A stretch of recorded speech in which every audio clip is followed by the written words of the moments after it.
Bueno, semana número 14, vamos a ver derivación numérica.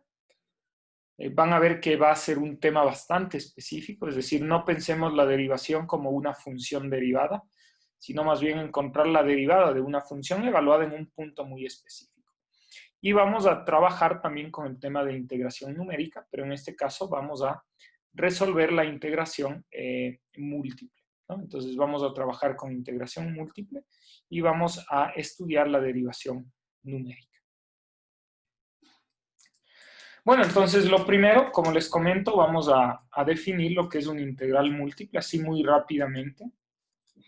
Y básicamente vamos a definir la integral doble, ¿sí? Desde el punto de vista físico o geométrico, uno trabaja hasta la integral triple, ¿no? Pero desde el punto de vista matemático, uno puede trabajar con integrales en el espacio Rn, ¿no? Es decir, con cualquier número.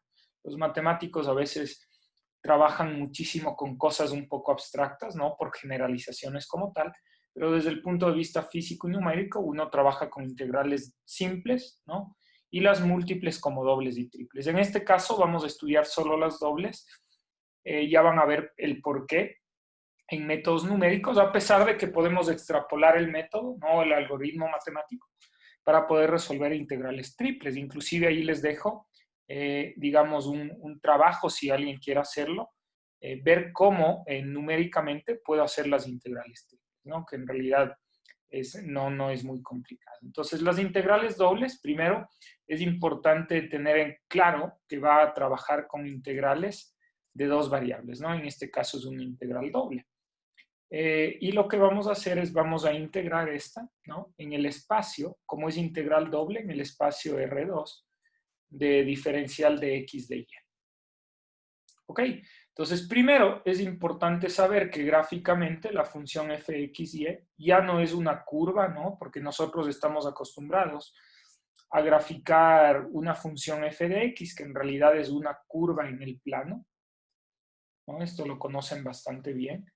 Y entonces, cuando uno lo que quiere hacer es calcular la integral de f de x, ¿no? Evidentemente la integral definida entre dos límites a b, lo que nos está dando esto de aquí es el área bajo la curva. ¿Sí?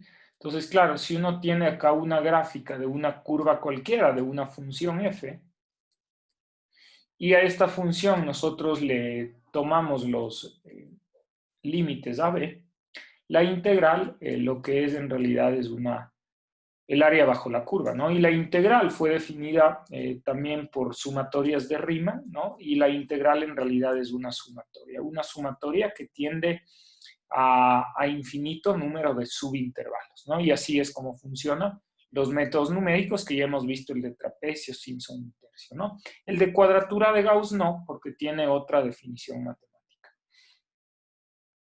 Pero, claro, matemáticamente si yo les hago pensar en una función como tal, ¿no? Inclusive cuando uno trabaja un poco con esto, les dejo ahí también, uno estudia, por ejemplo, lo que se llama como volúmenes o sólidos de revolución. Entonces, por ejemplo, cuando uno arma piezas, ¿no? Y que ustedes podrían simular esto, entonces lo que uno hace es toma una función cualquiera entre dos límites, ¿no? Se me ocurre algo así, entre los límites A, B, ¿no? Y le hace rotar a esto respecto, por ejemplo, a este eje, ¿no? Entonces toma como eje el eje Y, el eje X, perdón, y le hace rotar. Entonces lo que consigue es una simetría acá, y aquí consigue un sólido de revolución, como un estilo trompeta, digamos. ¿Ok? Y uno puede calcular cuál es el volumen de este sólido de revolución, y en realidad es bastante simple, porque el volumen estaría definido, ¿no? Estos son círculos concéntricos, ¿no? Que se van formando acá, que inclusive hay un método, que si mal no recuerdo, se llama la sumatoria de discos, el método de discos, para encontrar el volumen de revolución, y no es nada más que pi por la integral de f de x al cuadrado de x, ¿no? Evidentemente, porque así es como se formula esto de aquí, ¿no? El área del círculo es pi por radio al cuadrado. Pero radio al cuadrado, que en este caso es la constante y, la variable y más bien, ¿no? la y va variando en función de la curva en color rojo, ¿no? Entonces, por eso es pi por radio al cuadrado y sumamos cada uno de estos discos que se van formando aquí. Y por eso es pi por la integral de radio al cuadrado, es decir, la función de x al cuadrado de x. Entonces, inclusive cuando uno trabaja con volúmenes, puede trabajar con integrales simples, ¿no? Pero de una forma más general, ¿qué significa una integral doble? Si el f de x significa una curva en el plano,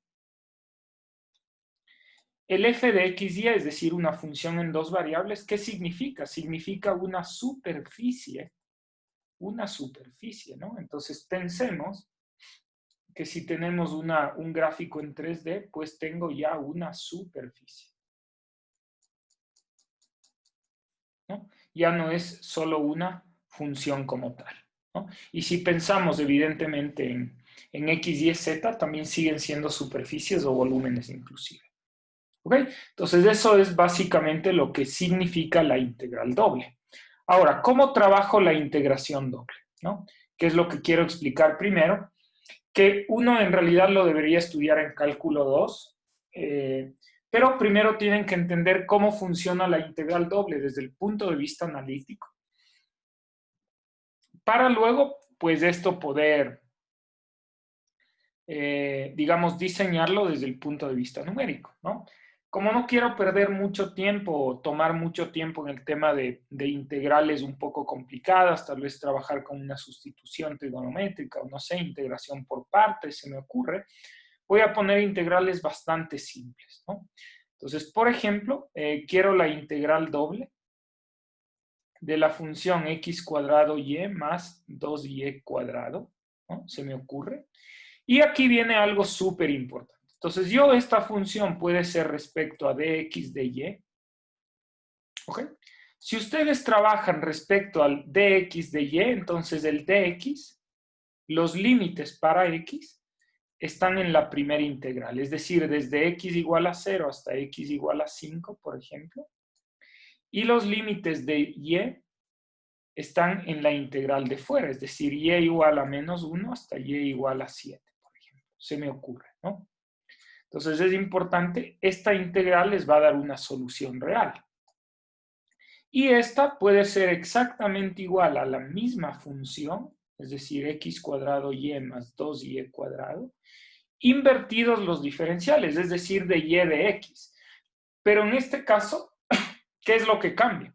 Cambian los límites, ¿no? Entonces, como el de y está primero, en la primera integral deben estar los límites de y, es decir, de menos 1 a 7, y en la integral de fuera, que le corresponde al diferencial de x, entonces debería estar el 0 y el 5.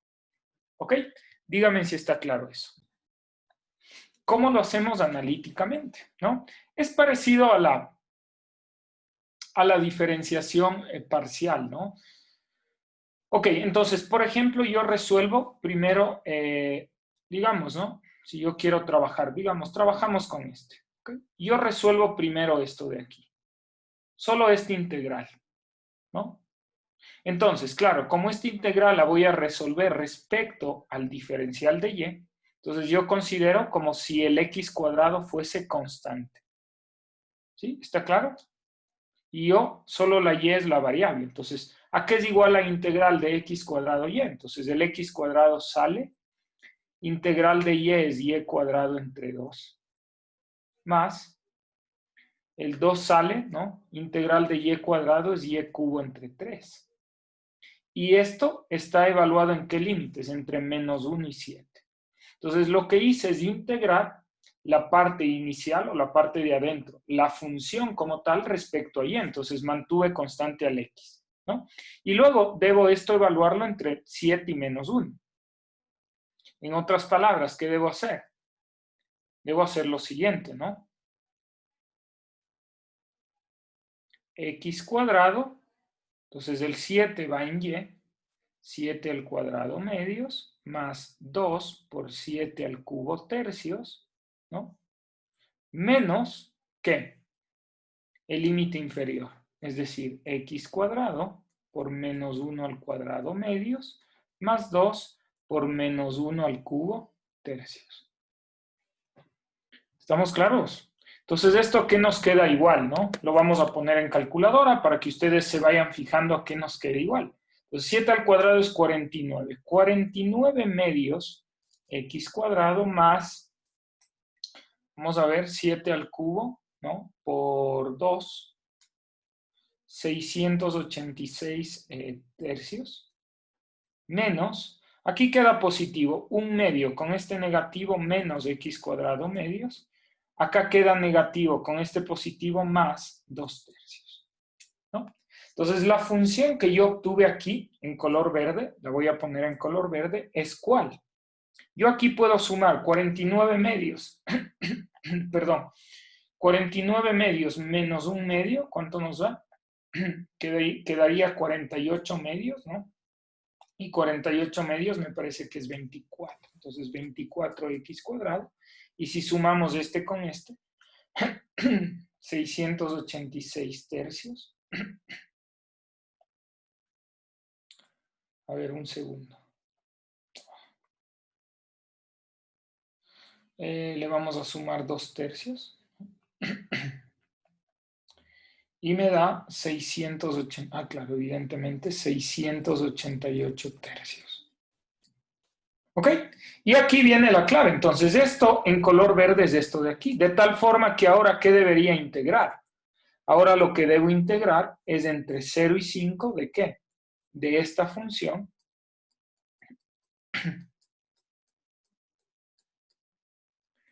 diferencial de x, ¿no? Entonces, esa es la idea de cómo funcionan las integrales múltiples.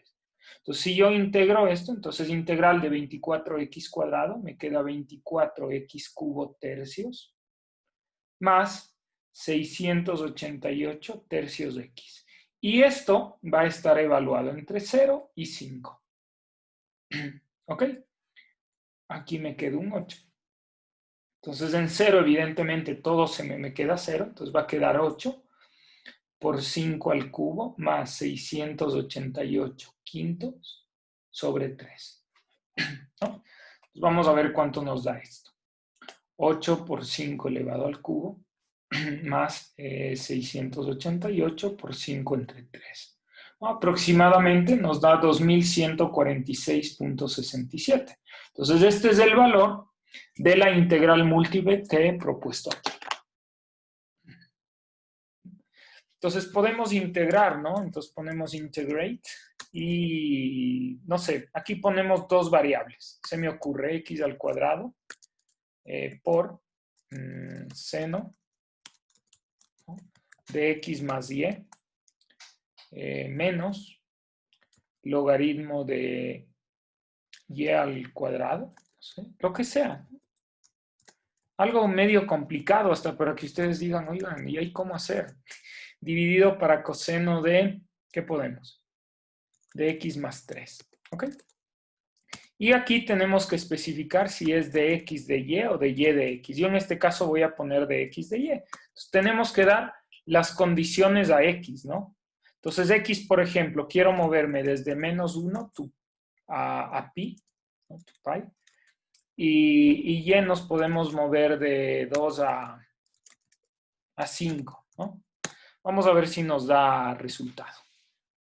Y luego este mismo lo podemos programar, ¿ok? Veamos qué nos arroja. ¿Ok? Que no le hayamos puesto un muy complicado, porque como no es pagado, le puede costar mucho y entonces dice, error, no está dando resultado. Y bueno, y si nos da error no pasa nada, nosotros lo hacemos numéricamente y ahí más bien queda más claro el tema de que numéricamente uno puede hacer 1000 cosas, ¿no? Yo creo que nos va a dar error. Está tomando bastante tiempo en hacerlo. Bueno, no pasa nada, nosotros lo vamos a hacer numéricamente, así que me voy a copiar solo este y nos vamos a lanzar al Excel.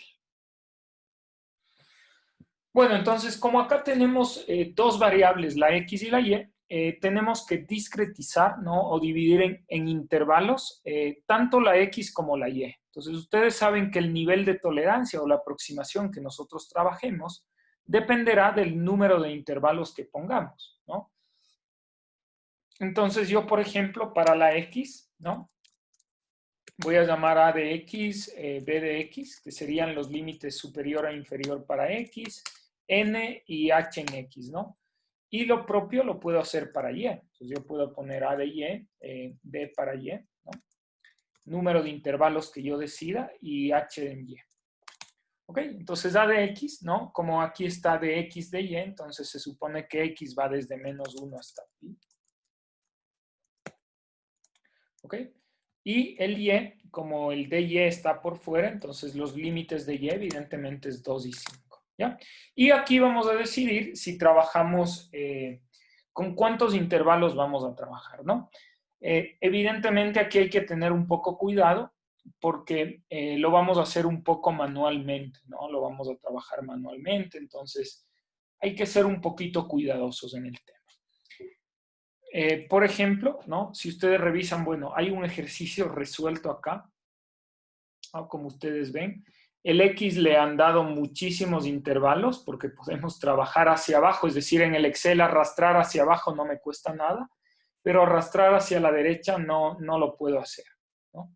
Tan fácil, digamos. Entonces, igual, en X nos podemos ir hasta 50 si queremos, pero en Y, claro, hay que tener cuidado porque hay que ver cuántos intervalos voy a hacerlos manualmente. Entonces, bueno, voy a trabajar con 6 o 9 o lo que yo quiera, ¿no? Entonces, si quieren, mantenemos el n de X, el número de intervalos en X y en Y. Ya van a ver la diferencia. Entonces, ¿cuál es el ancho de intervalo para X? Sabemos la fórmula, es B menos A dividido entre N, ¿no? Entonces, como es 50, el ancho de intervalo es bastante bajo, a pesar de que aquí hay más de 4 unidades, pero en Y, como solo son 6 intervalos, entonces, bueno, el ancho de intervalo siempre va a ser B menos A entre N. Y tenemos tal cual, ¿no? Entonces, lo que vamos a hacer es vamos a trabajar con una malla numérica, ¿sí? Si queremos llamarlo así, donde las filas sean los intervalos para X y las columnas sean los intervalos para Y. Si quieren pueden variar esto, ¿no? Pero como recomendación, como les digo, como en el Excel es fácil arrastrar hacia abajo, entonces el que tiene mayor número de intervalos le vamos a trabajar en vertical y el otro en horizontal, ¿no? O filas y columnas. Si quiero yo el Y le trabajo en vertical, eso yo lo puedo variar como yo quiera, pero como he puesto 50, entonces este lo voy a trabajar en filas y este lo voy a trabajar en columnas. Entonces voy a cambiar colores para que sea un poco más visual el tema. Y lo vamos a hacer de la siguiente forma, ¿no? Entonces aquí vamos a poner nuestros intervalos en X. Ustedes saben que los intervalos en X empezamos en el primer valor y el siguiente es el valor anterior sumado el ancho de intervalo. ¿Sí? Manteniendo fijo este o constante, ¿no? Entonces, de tal forma que si esto arrastramos 50 veces, debemos llegar hasta pi. Entonces, pi está aquí. ¿Ok? Entonces, tengo los 50 intervalos para X, entonces lo voy a poner en color azul. Si hay alguna duda, ¿no? A la marcha que voy trabajando, pues con confianza me lo dice. Y en Y voy a iniciar con 2, con el intervalo 2, y aquí lo voy a ir trabajando con el dato anterior sumado el ancho de intervalo para Y. Constante, ¿no? Y aquí, evidentemente, va a llegar hasta 5, luego de 6 intervalos, ¿no? Entonces ahí pueden ver. Y este sería la discretización o el número de intervalos para Y, ¿no? Insisto, lo podemos cambiar. Puedo poner Y en vertical, X en horizontal, no importa, pero siempre dejen en vertical el de mayor número de intervalos, porque esto ya van a ver que lo vamos a hacer manualmente. ¿Ok? Díganme, por favor, si está entendido hasta el momento. ¿Sí? Sí, profe. ¿Está claro cómo armé mi malla? Ok, entonces, por ejemplo, aquí tenemos que decidir nosotros qué método numérico de integración vamos a utilizar en vertical y qué método vamos a utilizar en horizontal. Entonces, en vertical, por ejemplo, a mí se me ocurre utilizar el método de trapecio, ¿no? Que va a funcionar bien porque al fin y al cabo tengo 50 intervalos. Entonces es bueno. Pero como tengo menos intervalos, tengo que trabajar con un método un poco más preciso, ¿no? Y posiblemente 6 intervalos funciona para Simpson 3 octavos, ¿no? Porque es múltiplo de 3. Entonces eso significa que en vertical vamos a trabajar con el método del trapecio, ¿no? Lo podría hacer con cualquier método, la verdad no pasa nada. Y en horizontal vamos a trabajar con el método de Simpson 3/8. ¿Ok? ¿Hasta ahí alguna duda? ¿No? ¿Todo claro? Muy bien, entonces aquí viene la clave. Por favor, atentos cómo lo vamos a hacer, ¿no? Entonces, aquí lo que tenemos son distintos valores de X y de Y, ¿no? Entonces, lo que aquí debemos ingresar en cada uno de estos casilleros es la función de X, Y. Evidentemente, evaluada en cada casillero en función de los datos que yo tengo aquí. ¿Ven? Así de fácil. O sea, yo aquí ingreso mi función evaluada en estos puntos. Este punto en X y este punto en Y. Es decir, aquí iría X al cuadrado, miren, X al cuadrado, por seno de X más Y, pero este casillero le corresponde este Y. ¿Se ve? Menos, ¿no? Abro paréntesis, logaritmo natural ¿de quién? De Y al cuadrado, cierro paréntesis, dividido para coseno ¿de qué? De X más 3. X más 3. A ver. Ahí está cerrado coseno y ahí está cerrado logaritmo. Entonces, lo único que hice es evaluar mi función que está en dos variables, en X y en Y, ¿no? Entonces, si yo quiero este casillero, por ejemplo, tengo que evaluar con este X y con este Y así llenaría una tabla completa, ¿no? Pero como lo estoy haciendo en Excel, lo que me conviene es arrastrar esto hacia abajo. Pero el momento que yo arrastro hacia abajo, quiero que me cambie la X, pero que la Y se mantenga constante, ¿o no? Si no, me va a arrastrar la Y también. Entonces, en esta fórmula, donde yo me encontré con la Y, debía haberle puesto constante. ¿Se entiende? Porque el momento que yo arrastre esto, ¿no? El momento que yo arrastre, entonces va a tomar, por ejemplo, aquí le va a tomar a esta X y a esta Y. Si ponen un clic aquí, miren cómo le toma a esta X y a esta Y, porque le mantuve constante. Entonces, por eso les digo, poner aquí 1000 intervalos no me cuesta nada, porque yo solo copio la primera fórmula y el resto arrastro. Y ya está, ¿no? Pero claro, el momento que yo me muevo acá, ¿qué pasa si yo arrastro este de aquí? ¿Qué sucede? Que se me arrastró la... Bueno, no es tan fácil porque a este le mantuve constante, ¿no? Y aparte, este de aquí se me arrastró. Entonces, evidentemente, este tengo que variarle o cambiarle manualmente, ¿no? Entonces, no es, por ejemplo, el C15, sino en realidad es el B15 y es el D14. Entonces, aquí es B15, perdón, aquí es B15, aquí es B15 y aquí es D14. O sea, el C cambio por D y este cambio por B, ¿no? Entonces, si ustedes notan, aquí sí ya me está tomando el X y el Y, respectivamente. ¿Se entiende? Entonces, eso es lo que cuesta cambiar manualmente en horizontal. Por eso es que en horizontal he puesto solo pocos. Porque al fin y al cabo, hacer esto y estar cambiando, nuevamente tengo que cambiar el B15 por el E14. Entonces, eso tengo que hacerlo manualmente. Es decir, el B15 y aquí es E14. Entonces este es B. ¿Quién le bloquea la X? ¿Cuál? ¿Dónde se me bloqueó? No, ese está bien. No, y si le bloquea la Este es X el y arrastra solo la primera línea. Queda solo la Sí, columna. ¿no? Tienen razón. O sea, le puedo bloquear para arrastrar y luego le quito. Es que luego igual toca quitarle. Porque si le bloquean la X y le ponen acá, le Es que después arrastran. tendrás que cambiar de Claro, la luego X tienen que a la Y. quitar, ¿no? Entonces, bueno, ahí sí ya queda, digamos, a criterio suyo cómo le hagan. Yo aquí lo que les quiero indicar es que tengo que trabajar con esta X y la otra Y. Ahora, es verdad, le puedo bloquear para arrastrar La y columna. luego, en cambio, me toca quitarle para arrastrar en vertical. Pero Entonces, yo podríamos creo que bloquear casi da la igual. columna. Les soy sincero, para mí creo que casi da igual, ¿no? Entonces aquí, bueno, ya sé de memoria que la C cambio por B y la otra ya estoy en la F. A ver, pero aquí hay que tener cuidado porque no me voy a poner... Noten que es x cuadrado x, o sea, los que están fijos son los que cambio por la F, ¿no? Porque a veces uno, por hacer rápido estas cosas, entonces luego cambia x y empieza a mezclar x, y comete locuras ahí, ¿no? Pues creo que vamos por buen camino. ¿Ya? Entonces, como ven, esto es lo que toma un poco de tiempo. Por eso es que horizontalmente yo no pongo muchos intervalos, porque me tomaría mucho tiempo. Y verticalmente puedo poner los que yo quiera, un montón de intervalos, no pasa nada. Entonces, este cambia por la B. B, y ya estoy en ¿cuál estoy? En la G.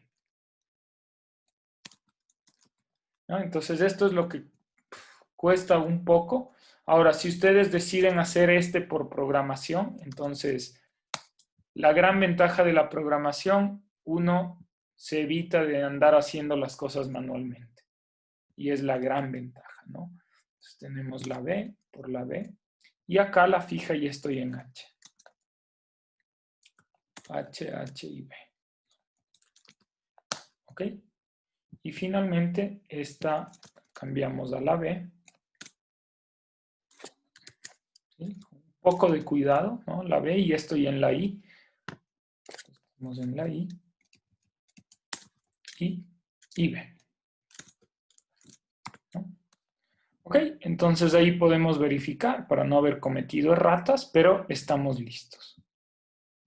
¿Ya? Entonces eso es lo que cuesta un poco, armar toda la malla de valores. Por ejemplo, si tomo este casillero, va a ser mi función f de x, y evaluada en este punto x, ¿no? Y este punto y. Entonces veo que está todo perfecto. ¿Ok? Entonces lo que hacemos es evaluar en cada uno de los puntos de los intervalos que elegí mi función de dos variables. Bien, lo que vamos a hacer entonces es sencillo. Vamos a calcular para cada una de las filas, ¿no? Vamos a calcular la integral. ¿Por qué método elegimos? Por trapecio. Para cada una de las columnas, perdón. Vamos a calcular por el método del trapecio, ¿no? Entonces aquí vamos a calcular la integral. ¿A qué es igual el método del trapecio? De memoria, h, ¿no? Porque estoy trabajando con todos estos números y el h para esos números es este. H dividido entre 2, ¿no? Pero van a ver por qué conviene mantener al h constante. Ya se van a dar cuenta luego. H constante dividido entre 2, ¿no? Por, y trapecio, ¿cómo es? A ver. Es el primer valor. No le vayan a tomar al 2. El 2 y estos de aquí son discretizaciones nada más. Yo quiero trabajar con las funciones, los f de x, y. Entonces la primera función más el doble producto de la suma de las intermedias.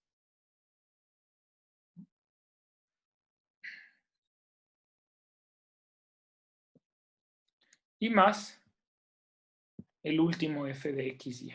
Enter. Esta de aquí es la primera aproximación. ¿Qué hago? Calculo esto para todas.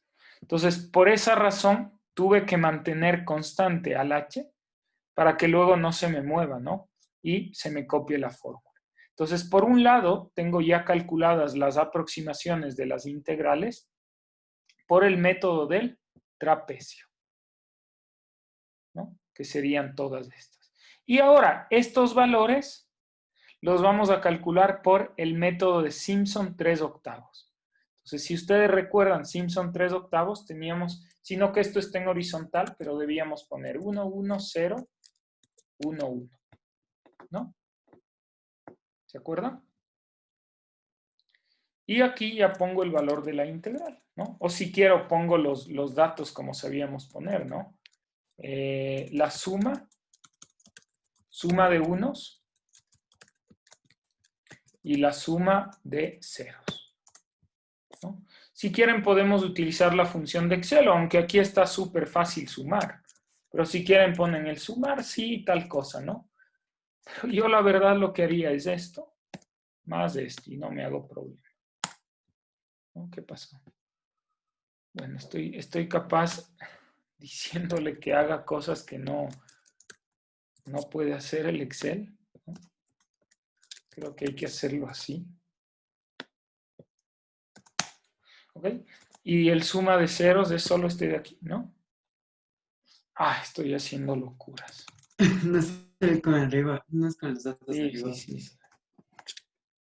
Es con el de arriba. Si no hubiéramos usado el sumar, sí, ¿no? Sin problema. O sea, ahí ya depende de ustedes. Yo por hacerlo más rápido, pero más bien me equivoqué, ¿no? Y el cero es el único, es este. Entonces, el valor de la integral es ¿cuál? ¿No? Como es Simpson 3/8, entonces es 3 por h. Recuerden que para este es este h, dividido entre 8, ¿no? Y ahí sí me dirán ustedes cómo es, porque yo no me suelo acordar, pero creo que es este más, ¿cómo es aquí? A ver, acá creo que lo hago con 3/8. Acá lo hago con 3/8, ¿no? ¿Cómo está? A ver, vemos la fórmula. 3 y 2. 3 por los que dan 1, creo. A ver. ¿Cuál toma? El 0. Acá toma el 0. Y acá toma, ¿cuál toma? Los que dan unos. Y acá toma 3 por los unos y 2 por los ceros. Ok. Bueno, esa es la fórmula que tienen que saber, ¿no? Entonces es 3 por h dividida entre 8 por el primer valor, que en ese caso es este, más 3 por la suma de unos, más 2 por la suma de ceros y más el final, ¿no? Ahora, si quieren ustedes esto lo pueden hacer por trapecio, no pasa nada. Lo que pasa es que por trapecio seguramente nos da un error por ahí porque son muy poquitos intervalos. Entonces, Simpson 3/8 funciona un poco mejor. Entonces, ¿cuál es el resultado de la integral triple? ¿Cuál es el resultado de la integral triple? La pueden ver aquí, ¿no? Menos 16.48 del resultado, perdón, de la integral doble, menos 16.48 del resultado de esta integral entre estos límites, ¿no? Que inclusive, cuando lo hicimos, vamos a ver, o bueno, yo ya les digo si Wolfram Alpha al fin y al cabo lo logró sacar.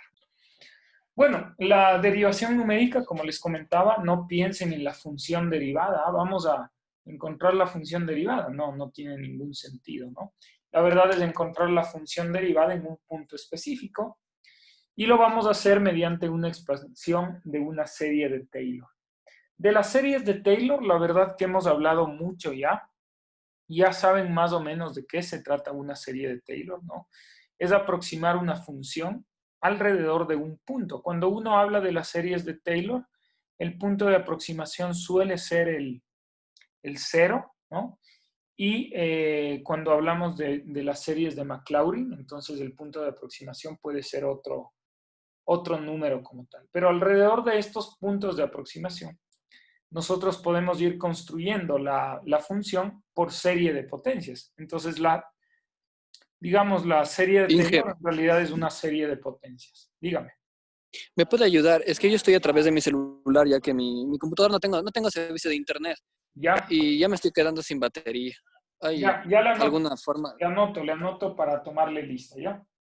Ya, listo, muchas Ya la gracias, Inge. anoté. No sé cuándo Ok, se me vaya a apagar. gracias por avisar. Gracias, Inge. Bueno, ok.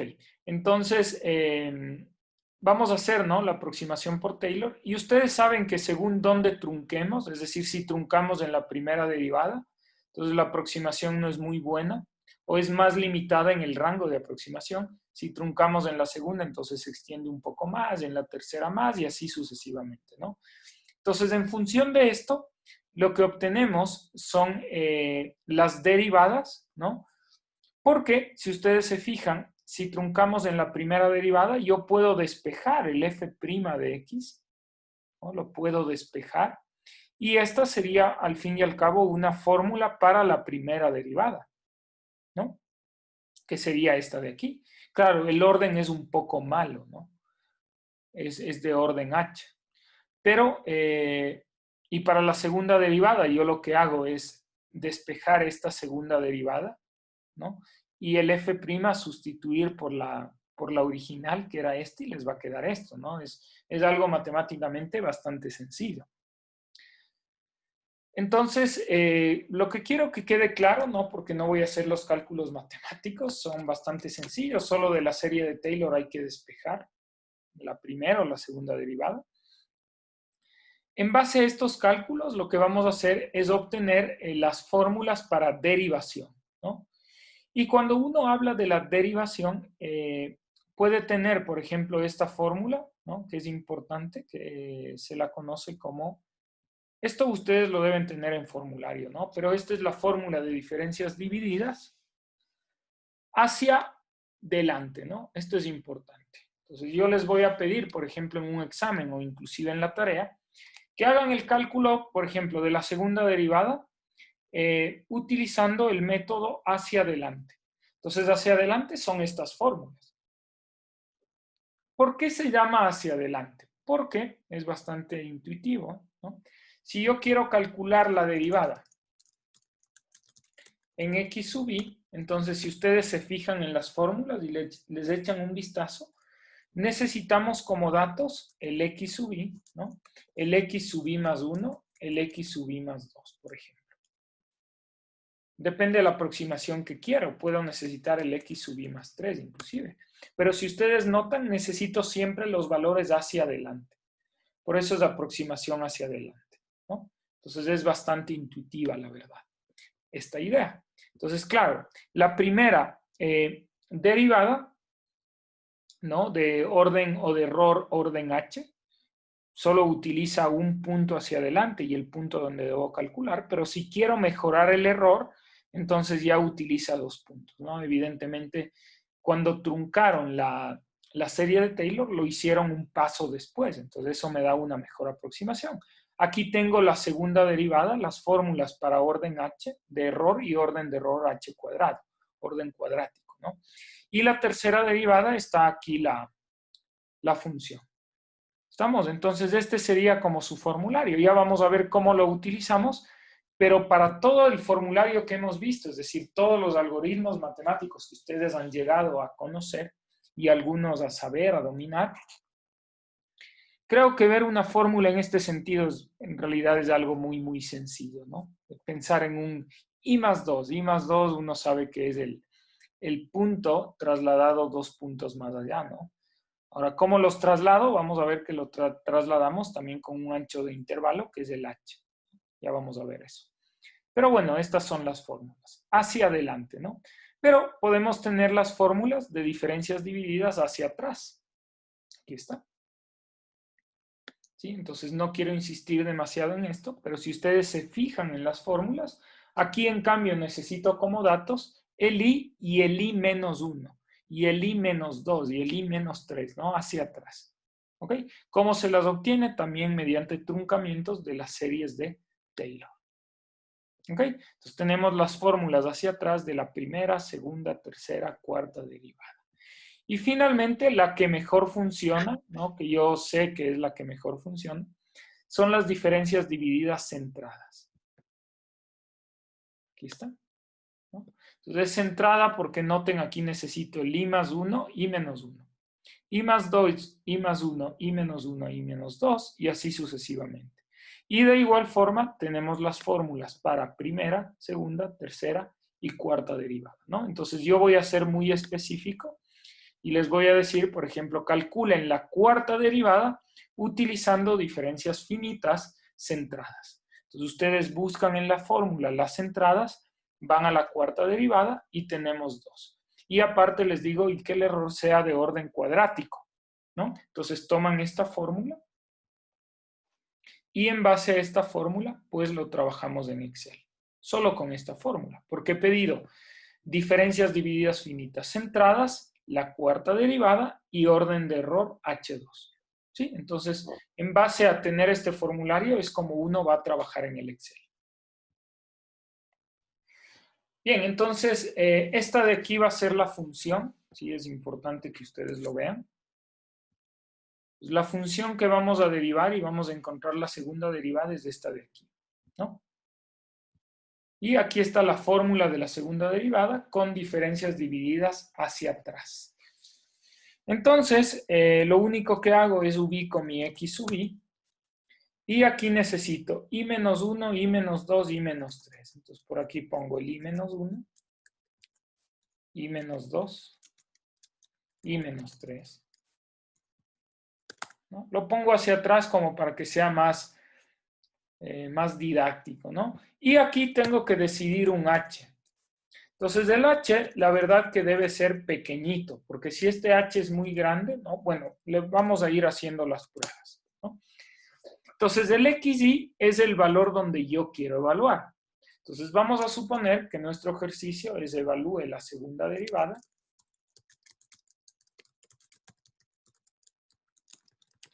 de la función en x igual a 2, ¿no? Entonces, el xy sería 2 en este caso, porque yo quiero evaluar en 2. Y evidentemente el xy menos 1, entonces sería este, restado mi h, que el h es un aleatorio, pero este aleatorio no puede ser muy grande, ¿no? Entonces este sería el i menos 2, el i menos 1, el i menos 2 y el i menos 3. Entonces en cada uno lo que he hecho es restar el h, ¿no? ¿Dudas hasta ahí? Y ahora vamos a calcular aquí el f de x sub i.